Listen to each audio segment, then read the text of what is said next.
आज पूरी धरती पे इंसानों का ही केवल राज है। भले ही इंसान शारीरिक रूप से सबसे ताकतवर ना हो, लेकिन इंसान अपने तेज दिमाग की वजह से आज इंसान पूरी धरती पे रहने वाले सारे जीवों को अपने कंट्रोल में रखता है। हमेशा से इस धरती पे इंसानों का ही राज नहीं रहा है। जिस धरती पे अभी इंसान राज कर रहे हैं, इसी धरती पे काफ़ी समय पहले डायनासोर का राज हुआ करता था, जो कि करीब 14 करोड़ साल तक उन्होंने इस धरती पर राज किया।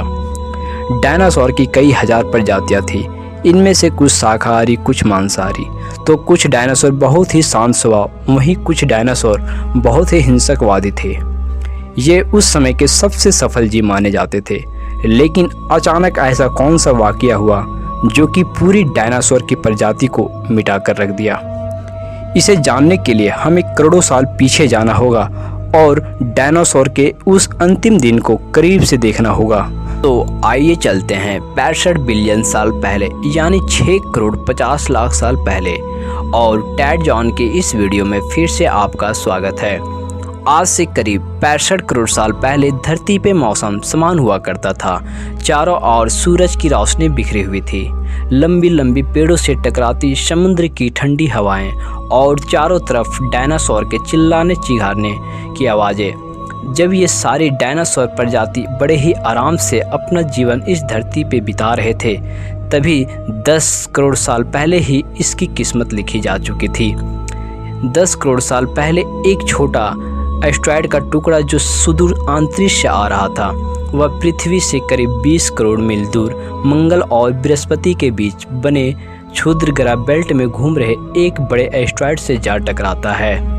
इस टकराव से उस बड़े एस्टेरॉयड की दिशा बदल जाती है और वह क्षुद्र ग्रह बेल्ट से निकलकर सीधे पृथ्वी की ओर 22,000 मील प्रति घंटे की रफ्तार से बढ़ने लगता है। जब यह एस्टेरॉयड पृथ्वी से 3,84,000 किलोमीटर दूरी पर था, तब शायद धरती पर ये डायनासोर का अंत नहीं हुआ होता यदि यह एस्टेरॉयड पृथ्वी के उपग्रह चांद से टकराया होता। लेकिन नियति को कुछ और ही मंजूर था, इसलिए यह एस्टेरॉयड चांद के बहुत नज़दीक से गुजर गया। 40 किलोमीटर के व्यास वाला 2 ट्रिलियन मैट्रिक टन का ये एस्टेरॉयड प्रत्येक सेकंड के साथ धरती के करीब पहुंचता जा रहा था। ये एस्टेरॉयड पृथ्वी के वातावरण के संपर्क में तो इसकी रफ्तार एकाएक 70,000 किलोमीटर प्रति घंटा हो गई। पृथ्वी के वायुमंडल में घुसते ही घर्षण के वजह से एक भयानक आग के गोले में तब्दील हो गया। ये इतनी रफ्तार से धरती की ओर बढ़ रहा था कि सिर्फ 4 मिनट में इसने अटलांटिक ओशियन को पार कर लिया।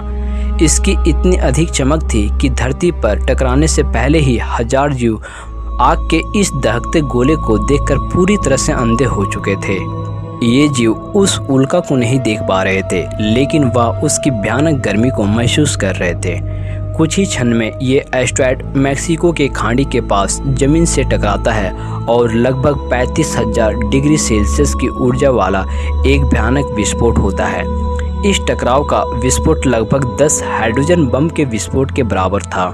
ये विस्फोट इतना शक्तिशाली था कि इसके टकराते ही धरती की लाखों टन धातु अंतरिक्ष में चली गई। टकराव वाली जगह पर 180 किलोमीटर चौड़ा और 20 किलोमीटर गहरा गड्ढा बन गया। विस्फोट के कारण इस गड्ढे का सारा मेटल और पत्थर आसमान में धूल के बड़े बादल में तब्दील हो गए और 16 मिनट 40 सेकंड बाद जमीनी टकराव की वजह से धरती के अंदर चारों ओर 11.1 तीव्रता की भूकंपीय तरंगें उठने लगी। इस वजह से समुद्र में विशालकाय लहरों का निर्माण हुआ और एक के बाद एक सुनामी लहरें चारों तरफ पड़ने लगी। भूकंपीय तरंगों ने सभी सक्रिय ज्वालामुखी को दहका दिया, जिसके कारण जगह जगह डायनासोर का विनाश शुरू हो गया। धरती की महाविनाश की प्रक्रिया आरंभ हो चुकी थी। इस भयानक विस्फोट में रेडिएशन की मात्रा इतनी बढ़ गई कि इसके 800 किलोमीटर दायरे में आने वाले सभी जीव जलकर पूरी तरह से राख के ढेर में तब्दील हो गए। इस महाविनाश में उड़ने वाले डायनासोर इन जमीनी खतरों से तो बच निकले, लेकिन ये तो बस महाप्रलय की शुरुआत थी। विस्फोट की वजह से जो लाखों टन मेटल, पत्थर और धूलकण जो अंतरिक्ष में गया था, वह ग्रेविटी पुल के कारण ठीक 40 मिनट बाद आग की गोले के रूप में पूरी धरती पर बरसने लगी। साथ ही धूल का एक बहुत बड़ा तूफान 6000 किलोमीटर प्रति घंटे की रफ्तार से पृथ्वी की दूसरी तरफ मौत लेकर आ रहा था। ये धूल के बादल कई किलोमीटर मोटे थे, जिसकी वजह से धरती पे सूरज का रोशनी का पहुंच पाना असंभव सा हो गया था। गर्म हवाओं का तापमान लगभग 100 डिग्री सेल्सियस से ज़्यादा हो जाने के कारण पेड़ पौधे की सारी आबादी जलकर राख हो गई थी। विस्फोट के 90 मिनट बाद धरती का तापमान लगभग 200 डिग्री तक बढ़ गया। इसके वजह से जो डायनासोर विस्फोट के इलाके से कोसों मील दूर थे, वे भी इसकी गर्मी से बच नहीं पाए। इस महाप्रलय से धरती की कुल 90% प्रजाति पूरी तरह से खत्म हो गई थी और जो 10% जीव धरती पे बच गए थे, उनमें से सिर्फ वही जीव जिंदा रह सके जिनका वजन 30 किलोग्राम से कम था। इसका कारण यह था कि इस महाप्रलय में लाखों की संख्या में जीव मारे जा चुके थे और पेड़ पौधे की सारी आबादी जलकर राख हो चुकी थी, जिसके चलते यहाँ जो बड़े और विशालकाय जीवित बच गए थे, उन्हें भरपूर मात्रा में खाना नहीं मिल सका। लेकिन ये महाप्रलय किसी अन्य जीव के लिए महाफायदेमंद साबित हुआ। धरती पर डायनासोर का अंत एक छोटे प्रजाति के लिए एक सुनहरा अवसर लेके आया और वह प्रजाति थी मैमल्स की। हमें उम्मीद है कि हमारी यह वीडियो आपको अच्छी लगी होगी। मिलते हैं हमारी अगली वीडियो में।